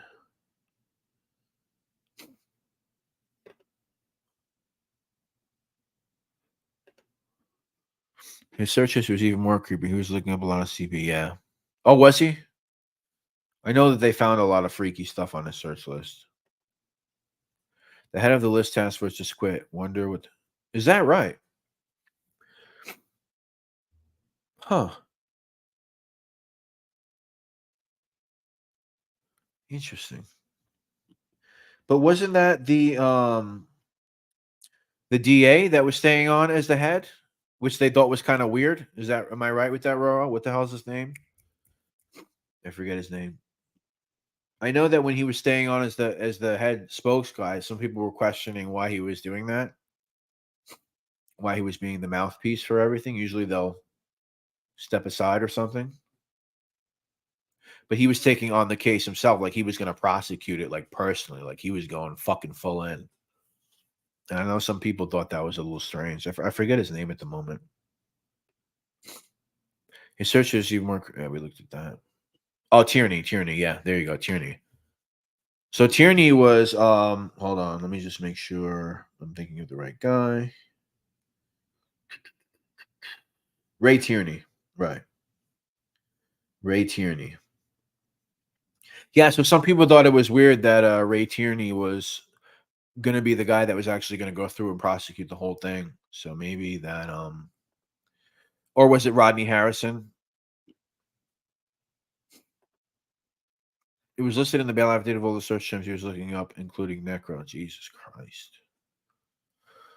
Whew. If you were proven innocent, society would always see you as guilty. Yeah, that's a big problem, Jared. Lately, the past, well, it's probably always been a big problem, but it's a big problem like the past 5, 6, or 7 years or so, where we're seeing it play out in public. And the biggest problem I see a lot with stuff like that is like the sex crime stuff. Like when people get accused of sexual assault or R-wording a woman or a man and they're proven innocent, it's unfortunate because you've already planted a seed in the public's mind, right? Like there's already this rumor about you out there, even if you're innocent, and even if they find out that the woman made the whole fucking thing up, for example. And I'm not saying all women do that, of course, but we have seen that happen the past few years. But it's almost as if the accused is already stained for even being connected to something like that, a sexual assault. So it's a big problem. It is a big problem, unfortunately. I don't know the remedy for it. The way the news cycle goes today, and the way information spreads, and the way people fucking retweet shit, and how nasty people are to people today, it's really hard to shed that accusation nowadays. Once it's on you, it's almost as if it sticks forever, unfortunately. Rodney Harrison. Okay, there you go. Didn't Covey swear he caught the SOS and had the wrong guy? Apparently, I think Coffee saw SOS in Bayside by the Eliphas. I don't know how true that is. You look like you can use a break, bro. Lake Renetta and Livingston, New York used to be a good place. Some great. Oh, is that true? Is that my Bass Pros hat? Is that I can use a break? I've had a long fucking break as it is, to be honest with you. I haven't been too active on here lately. Maybe I look tired. If you're innocent and have a perp walk in a slow news, that you're done, basically. Yeah, it's crazy. It's crazy, man. People are out for your throat nowadays on Twitter or X, whatever they call it. Twitter X. I'm not on there. I have a Twitter just to like look at what's going on. And I go in there for like 5 minutes and it's like, Jesus, dude. Like, my goodness. Bready cakes. This is my cousin Matt. Bready cakes. What's up, Matt? How are you? What's up, baby boy? The cap caught my attention. Yeah, you know where I got these when I went down to Florida a few months ago. We don't have Bass Pro Shops in New York City. And there isn't even a Bass Pro Shops in Long Island, if you can believe that. I think the closest Bass Pro Shops to me, I don't even know. There might not even be one upstate New York. I'm not sure. There's one in Connecticut that's probably like an hour away. There's one in Atlantic City. And of course, you got them in Florida. So whenever I see a Bass Pro Shops that I'm in the area, I always like to check in because I think it's a fucking awesome store. And I don't really get to go there. So last time when I was there in Florida, I got like a couple of Bass Pro hats that I wear. So I walk around looking like out of place in Queens. I'm looking like I just went for a fishing trip down in the fucking Everglades or some shit. But if any interested in doing any research on the OKC bombing, I have seen some very conspiratorial stuff as far as the OKC bombing goes. I wouldn't cover it on this channel. I thought about creating another channel. Are you talking about? I have listened to some interesting podcasts and some interesting theories as far as how many people were actually involved in the Oklahoma City bombing. This involves other groups tied to other like white supremacist groups, and the idea that the FBI knew and knows that there's multiple people involved in it that are unindicted till today. I believe that Greg Scarpa Jr. was in prison with Terry Nichols, right? And he had gotten some intel on Terry Nichols and told it to the authorities. If anybody can confirm that, I'm pretty sure. No feds were there that not into conspiracy, but no feds were there that day. It's very yeah. When did that billion to fall to get Brady bill passed? Yeah, all that stuff is very odd. I haven't done a deep dive on it, but Bass Pro Shop, like the Cracker Barrel restaurant. Yeah, exactly. When I see a Cracker Barrel, I gotta go in. Make sure you're done with Twitter to log out. That's a good idea, EV Death. I do that. Supposedly they got text the day before to stay home. Jesus. Yeah, I'd have to look more into that. You know what's crazy that I looked into recently was the Eric Rudolph stuff. And then I went to the website, what's it called? I don't even want to say it here. I'll fucking get banned. What is the Eric Rudolph church that he was involved with? If somebody remembers. It's the anti-abortion church. It's very bizarre. I don't even suggest you go to the website because you'll see some like really creepy shit. But it's still in existence. And if you go to that website, you'll see recent publications that Eric Rudolph has put out because he's not stopped publishing things. And let's see, the church that he was involved in. Yeah, and he's constantly writing books and stuff. Let's see, guys. Let's look it up. This way I can give you guys something weird to look at. Let's see. Maybe I'll bring it up and we'll look at it together. Let's see. Does anybody know the church I'm thinking of? No, it's not Westboro Baptist. That's the God Hates Church. That was the Westboro Baptist Church. The Phelps family. That was the Westboro Baptist. The church that he was involved with was one pastor. Shit, man, I can't find this anyway. You see, you can't even really find it on a simple Google search because they don't want you to go to this freaking website. No, John, I'm talking about Eric Rudolph, the church that he was involved with, and the one that actually releases his writings till today, the anti-abortion church. Trying to find it. Yeah, they don't even want you to go to this thing, dude.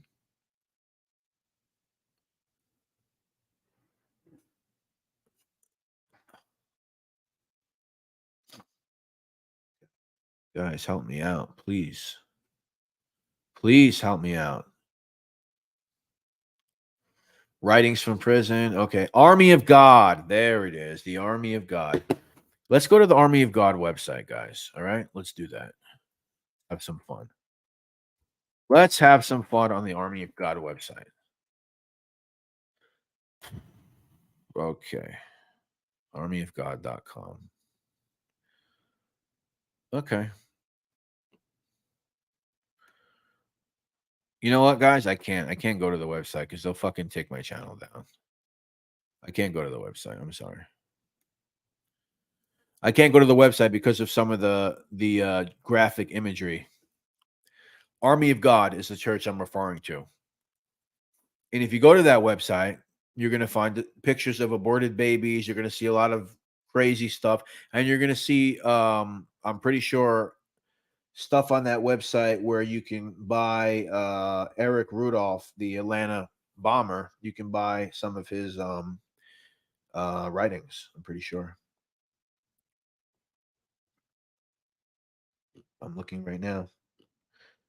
Yeah, I mean, they look at guys like Eric Rudolph and these abortion clinic bombers. They're like the heroes. They're like the prophets. You know, these guys are like the yeah, Army of God. They just struck me for making a video about the new opioid vaccine. I'm not surprised. They don't want you talking about shit. They don't want you to talk about none of that stuff. Wow, Ruby, you saw that, huh, Ruby?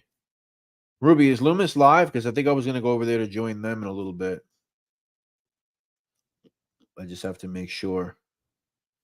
You guys can come over there to that chat. I think Loomis went live. Yes, he did go live. All right. So I'll go over there soon. I'll probably end this soon. We've been going for an hour and 37 minutes. I hope you guys thought this was cool. I hope you got something out of it. If you did, you could press a 1 in the chat if you liked it. I read In Defense of Others. Fucked up shit.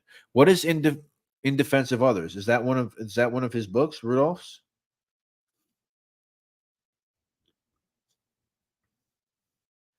In Defense of Others. Let's see what that is.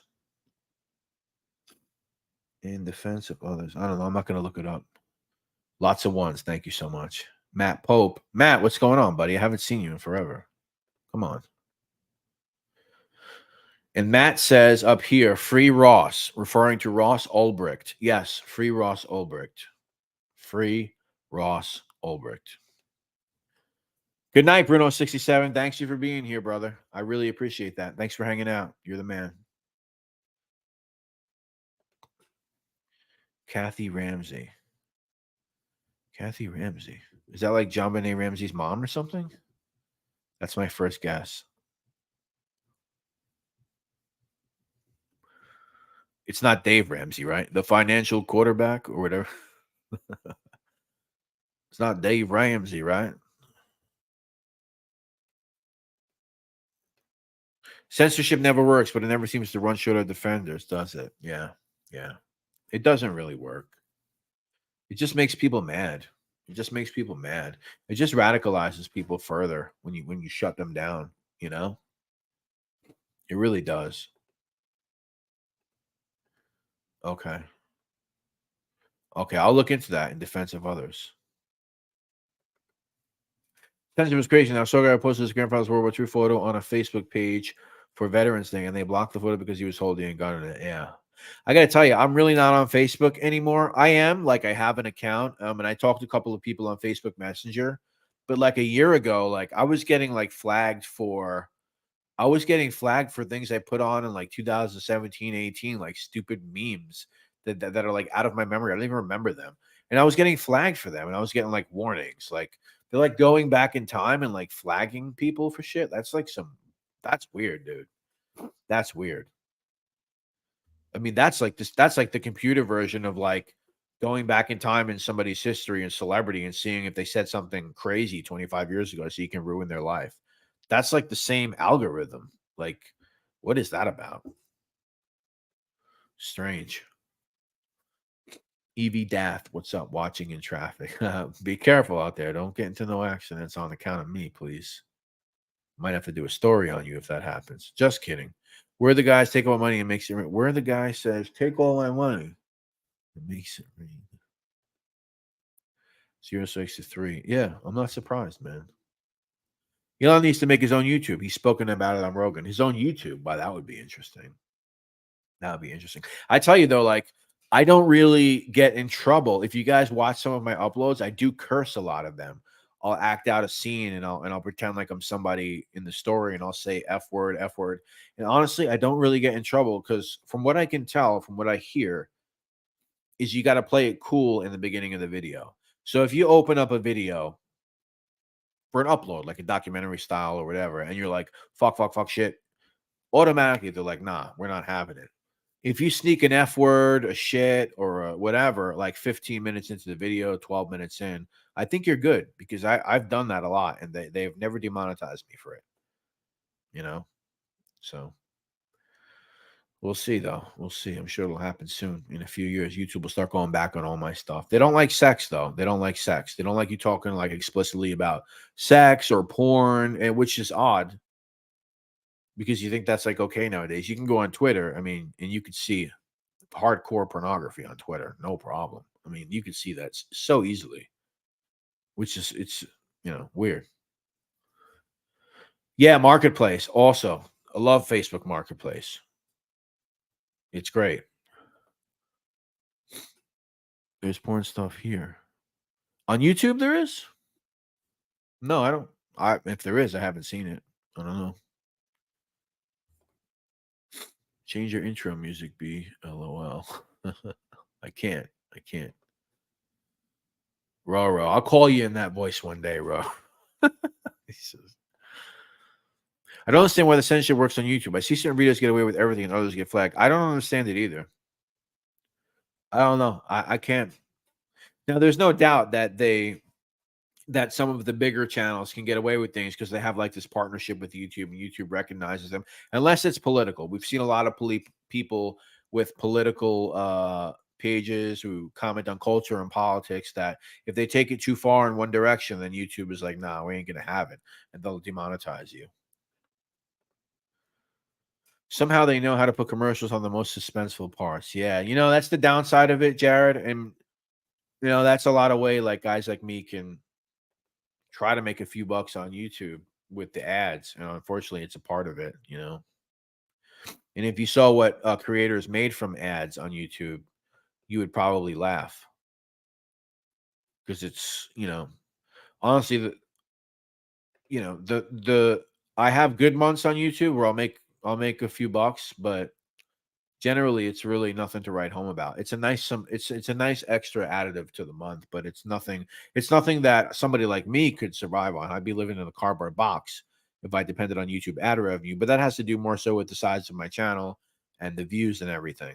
But generally speaking, to make a living on YouTube, if you're going to do it with ad revenue, you need to have hundreds of thousands to millions of views a month to make serious money on YouTube. Yeah.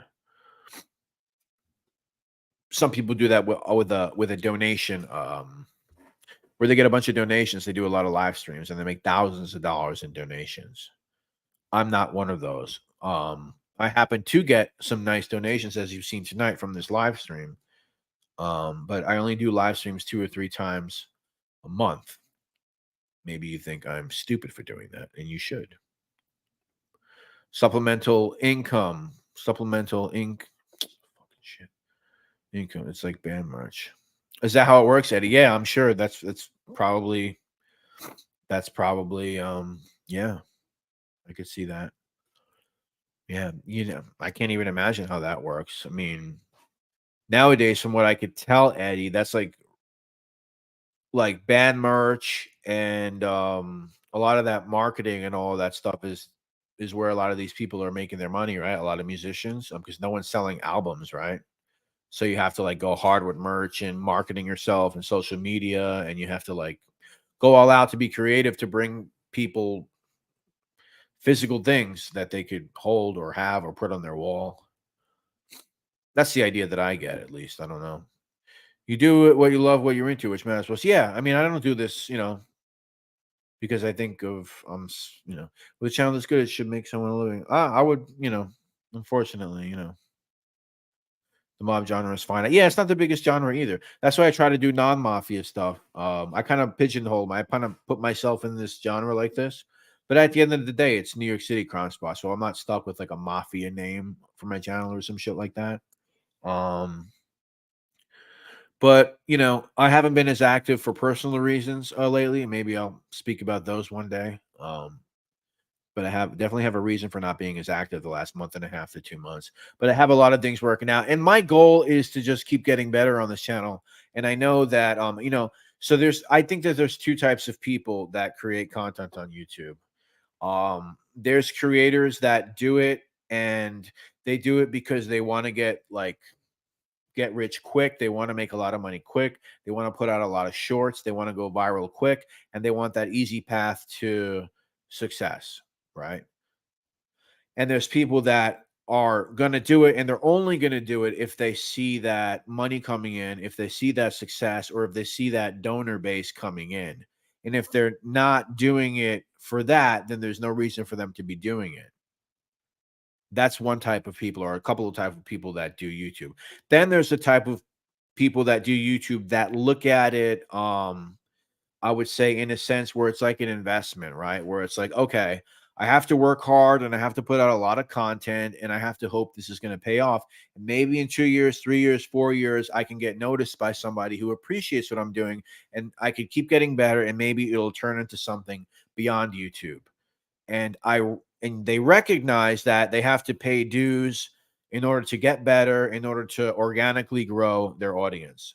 I fall into that camp where I realize that, listen, I have nothing to complain about after being on here for 2.5 years. I have 23,000 subs. That is not normal by any stretch of the imagination to be on YouTube in 2 years and to have 23,000 subs. Some people get 1 million subs their first year. That is extremely abnormal. But if you average it out over at the rate of people receive subscribers when they start YouTube channels, it's incredibly hard. YouTube is probably the hardest platform to get an audience on. I'm pretty sure it's like incredibly hard. You could ask some people in here that have channels, that have started channels. I know Wolf has been messing around on YouTube for a while. It's not easy to get people to click subscribe. It's not like you go on Instagram and you see a bunch of people everywhere with thousands of subs. Everyone's got 1,000 subs. TikTok, I got 100,000 followers on TikTok. YouTube doesn't work like that. YouTube is the toughest fucking crowd out there, guys. It's not something to get into if you're trying to like I said, go fucking viral super quick. You have to get extremely lucky for something like that. But it is what it is, man. You just got to pay dues. I believe in paying dues and getting better and organically growing an audience. And I have accepted that. That's fine. I'm not upset about it. Your ceiling is what you choose to be, bro. You have talents. It's your knows. I appreciate that, Vinny. Yeah, and like I said, as of late, the last couple of months, I don't blame anyone. I think I should have more subs, but that falls on me. That's my problem. People recognize great talent, subs will come. Your heart's in the right place. Thank you, bro. I really appreciate that. Yeah, YouTube is hard. My subs are at 2450, and I've been for only 4 years. You see? Wow. Oh, Big Pin. Roro, drop Big Pin Fitness's link here. I think Big Pin Fitness, if I remember correctly, said he was from Astoria a long time ago. See if I remember that. If you don't mind, Roro, I'm not bossing you around. I'm sorry. If you don't mind, Big Pin Fitness, if you could drop his link to his channel here. And if anybody wants to follow Big Pin Fitness for that fitness, check him out. My fat ass should be on there. Some people that film themselves farting in public do well. I've seen those videos. Yeah, what is that? Jack Vale? That's one of the guys. He walks around farting in public. And people like it. Farts are funny. Farts will always be funny. Sammy is the vote. Sammy is the vote. What does that mean? What does that mean? Are you talking about Sammy? Oh my God, Gravano? Is that who you're talking about? Yeah, from Astoria. Oh, awesome, man. Hell yeah. That's awesome. Astoria is cool. Astoria is cool. Astoria is cool, but it's changing a lot, isn't it? It's changing a lot. A lot of those hipsters and yuppies are moving in. That's what's going on in Astoria. But it's still cool. Still got old school vibes to it. Thinking about best pizza, right? The best pizza, right? Sammy is the GOAT. Oh, Sammy the Bull Gravano? Is he the GOAT? Is he the greatest of all time? No more Greeks in Astoria. Murphy's Law. There you go. Jimmy Gestapo. Murphy's Law. Yeah, I could see that. They probably sold all their houses. What a shame. What a shame. Yeah, it's changed a lot. It's kind of turning into Brooklyn a bit, which sucks, but still has old school vibes here and there. Yeah, it's still old school, man. You can still walk around those side blocks in Astoria, Ditmars, like those little neighborhoods are still there. They still got cool, like old houses and stuff. You could still, I mean, it's still kind of old school. But yeah, the makeup of the community has definitely changed a bit. It's unfortunate, I guess. Jared says, where did the Greeks go? I don't know. Where did they go? I guess they sold their house or their kids. You know who also has a lot of Greeks? Whitestone, parts of Flushing, Queens, Whitestone, Flushing. There's a lot of Greeks in the Whitestone, Flushing area. That's for damn sure. Bayside, North Queens has a shit ton of Greeks. A lot of Greek families. Always have. Right, Jared. I don't know if I've ever had Romano's pizza. I'm not sure. I don't think so. I don't know if I've had much pizza in Astoria. I remember that one big place over there. Was it Pizza Palace or something? I used to live a few blocks from Tony Bennett's birth home. The Greeks hit the burbs. Yeah, yeah. Yeah, Eddie. Oh, Eddie, you're from Astoria, right? Didn't you grow up in Astoria? Jesse, you live in Bayside. Really? I'm surprised I live in North Queens. I mean, I'm not doxing myself, but I live in North Queens. I grew up in North Queens. Surprised I've never seen you. I gotta look closer at your face. Yeah, I don't know. If you ever see me walking, holla. Yes, Eddie is actually an Astoria guy. Awesome. Yeah. Eddie's old school Astoria. One of the salespeople is Greek and he gets all the diners to insure. Yeah, that's Eddie. Let me ask you, because you grew up in Astoria. As far back as you know, was it always like when you were a kid? Was it always a Greek family? Like how long have Greeks been in Astoria? Would you say over 50 years, under 50 years? How far does that go back? Eddie definitely knows Jimmy Gestapo. I would bet my life on it. Yiso? What's that? What is that?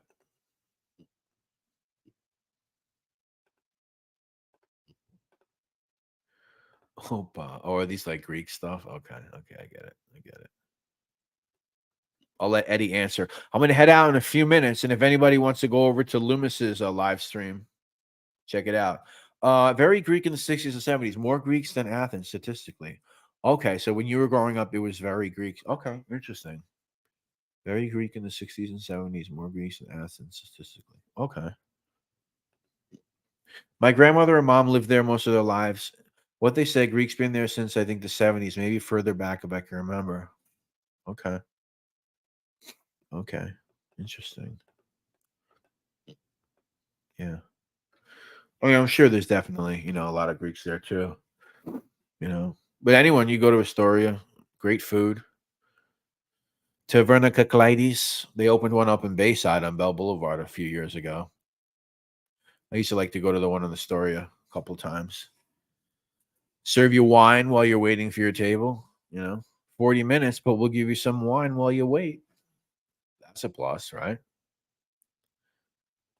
Home of Whitey Ford. Ethel Merman went to W.C. Bryant High School like me. Awesome. Gyros. Yeah, Turbo. Love the gyros. Odd that Greeks never had their own OC clique. Well, they did. They had that guy Valensis who was over there, who was connected with who was Valensis in with? I think he might have had a beef with Gotti, but I think Valensis was with Lucchese. He was with Fat P. Kyoto. I think they had a little thing going on. He was in Astoria. He was like the Greek godfather. Pretty sure. Look him up. Valensis. And he had gotten in trouble for a murder. I believe Sam the Arab, Sergio Nallo, who was a prolific jewel thief, who took part in the Pierre Hotel heist. Sam Nallo, also known as Sergio Nallo. I believe he got in trouble in connection to that murder. Wine while I wait? I'm going there. Yeah, last time I was there, they did. It was about 40 minutes, and they gave us some wine. Story started a huge wave of Greek immigrants in the very late 50s, early 60s. That's probably right. Lots of gambling records in the story. The Greeks had a piece. Yeah, you ever heard of that dude Valensis, Eddie? Spiros Valensis, right? That's his name, Spiros Valensis. I'm pretty sure that's his name, and I'm pretty sure he was hooked in with P. Kyoto with the Lucchese's. I'm pretty sure of that. Hey, Bong Funk MC, what's up, brother? How are you? Thanks for stopping by. I'm gonna be heading out in a couple. All right, cool. Eddie's heard of him. Cool. I'm gonna be heading out soon, couple minutes, and I'm gonna head over to Mafia Truth, see what those guys are going into tonight. I think they were talking about Scorsese movies, I believe. Is that what they were talking about? And he goes, he spared me. I think so. All right. So what did we do tonight? We spoke about Henry Borelli. We talked about why he's still in prison. Once again, the title of this video is not coming from a place of aggression. I'm not saying, why is Henry still in prison? I'm saying, why is Henry Borelli still in prison? Going over the reasons why. I'm not angry. I'm indifferent, right? According to Henry Borelli, I didn't kill those men. I'm guilty only of being Italian. So that's why he's in prison, because he's Italian. And then we went through everything as far as what he was charged for, why, in fact, he's still in prison, how the federal courts are using hearsay and are using the idea that he is a contract killer. Very interesting. Then you got a little information as far as why he was acquitted of the two murders of Dowd and Falcar originally. Have a good weekend, Craig. Same to you. Love the chat tonight. Thanks, Brett, with 2 T's. Have a good night. Have a good night, Jesse. You're the man, bro. Thanks for hanging out. Buenas noches, y'all. Buenas noches. Enjoy the weekend. Thanks for hosting another. Thank you so much. Good night, Turbo Sammy. Eddie Sutton. Glad I found you live tonight, B. Well, yes, I still have your email. I'm pretty sure. Yeah, I definitely have your email. Let's chat. I know there's some people in this chat that would love to have you on here for sure. Vinny Boombots, have a good night, brother. Everybody who donated, Vinny Boombots, thank you for the donation. Roro, thank you so much for the donation. And Shari, thank you for the donation. Allison S., thank you for the donation. Alyssa, thank you for everybody who hung out with me tonight. At one point, we had over 100 people here. I know why that is, because I put that big why Henry Borelli's in prison. That brought a bunch of people in. That's awesome. Love that. Take care, Eddie Sutton. Pete D, take care, brother. Red Raven still hanging out. Thank you so much. Thank you for subbing me for like 2 years now. You've been here since the beginning. Awesome. Thank you so much. Good night, Michelle, again. And Shari, good night. Anybody else that's here, have a great night. Thank you for joining me in another live of NYC Crime Spot. Roro, see you later. Let's leave with the intro. Thank you so much, people.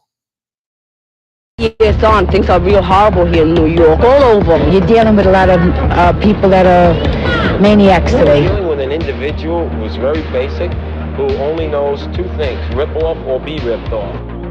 Many of those who make good by being bad are nowhere to be seen these days. I'd be afraid. Of course I'd be afraid. He's a sick guy. He'd kill anytime. Yeah, but There isn't anything on earth that I will hide from or back up from. People seem not to understand the close relationship between organized crime and street crime.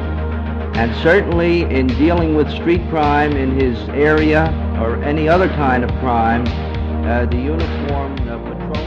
Presenzano, shot 4 times, his throat cut. Presenzano was allegedly connected.